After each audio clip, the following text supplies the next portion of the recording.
Selamat pagi, semangat pagi. Apa kabar? Luar biasa, positif, semangat, puji Tuhan, sempurna. Cie, cie, cie. Nah, hari ini marilah kita belajar bersama Pak Tommy. Kita masuk pada tema 4, kewajiban dan hakku. Subtema 3, kewajiban dan hakku dalam bertetangga. Pada materi pembahasan kali ini adalah bahasa Indonesia.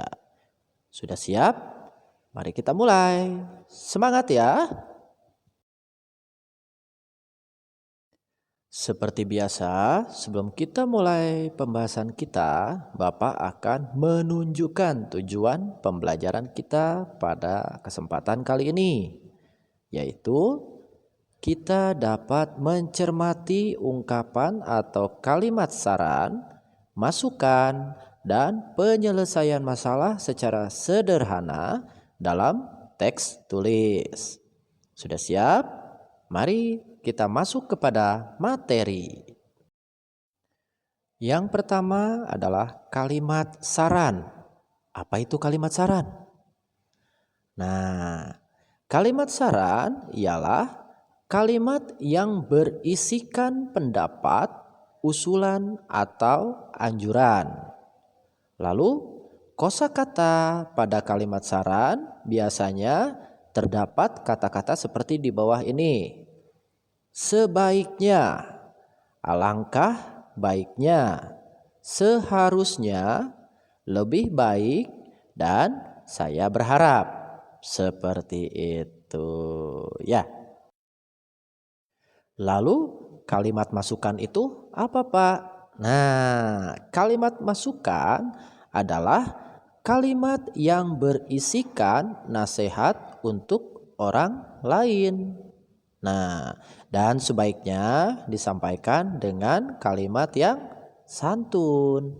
Seperti ini contohnya. Gambar kamu sebenarnya sudah bagus, tetapi sayangnya mewarnainya masih kurang rapi. Nah, seperti itu contohnya ya. Lalu kalimat penyelesaian masalah. Kalimat penyelesaian masalah adalah kalimat yang berisikan nasihat atau saran untuk membantu orang lain menyelesaikan masalahnya. Seperti itu ya. Cara menyelesaikan masalah itu ada 3. Yang pertama, kita harus mengenali masalah dengan baik. Lalu kemudian mengetahui penyebab masalahnya itu apa. Ya. Lalu mencari penyelesaian masalah yang termudah. Paham sampai sini? Kalau sudah paham, mari kita lanjutkan dengan contohnya ya. Kita masuk pada contohnya, yaitu mengenai ungkapan saran. Ya. Lani mempunyai tetangga baru. Lani belum mengenal tetangganya. Apa saranmu untuk Lani? Nah, kurang lebih contoh sarannya seperti ini ya. Sebaiknya Lani menyapa dan berkenalan dengan tetangga barunya tersebut. Lalu untuk contoh yang kedua, Lani harus dapat memulai berkenalan. Lani belum tahu bagaimana cara berkenalan. Apa saranmu? Sebaiknya Lani memberanikan diri berkenalan dengan tetangga barunya. Nah, seperti itu. Jelas? Kalau sudah jelas, kita masuk pada contoh yang kedua. Oke? Contoh yang kedua mengenai masalah dan cara penyelesaiannya. Contohnya seperti ini, nomor 1. Masalah yang dihadapi Edo. Aku ingin lingkungan bersih. Nah, tetapi masalahnya apa? Ada anak yang ingin mencoret-coret tembok tetangganya. Lalu masalah yang kedua, tetangga Edo membuang sampah sembarangan. Nah, bagaimana cara Edo menyelesaikannya? Nah, caranya seperti ini. Edo mengingatkannya dengan santun agar tidak mencoret-coret tembok. Nah, itu untuk permasalahan ada anak yang ingin mencoret-coret tembok tetangganya. Lalu untuk permasalahan tentang tetangga Edo membuang sampah sembarangan, Edo dapat menyelesaikannya dengan cara Edo mengingatkan tetangganya untuk membuang sampah pada tempatnya, tentunya dengan santun seperti itu ya. Lalu pada contoh yang kedua, masalah yang dihadapi penderita demam berdarah. Nah, ini masalahnya. Yang pertama, tubuhnya demam tinggi dan menggigil kedinginan. Lalu yang keduanya, kepalanya terasa berat.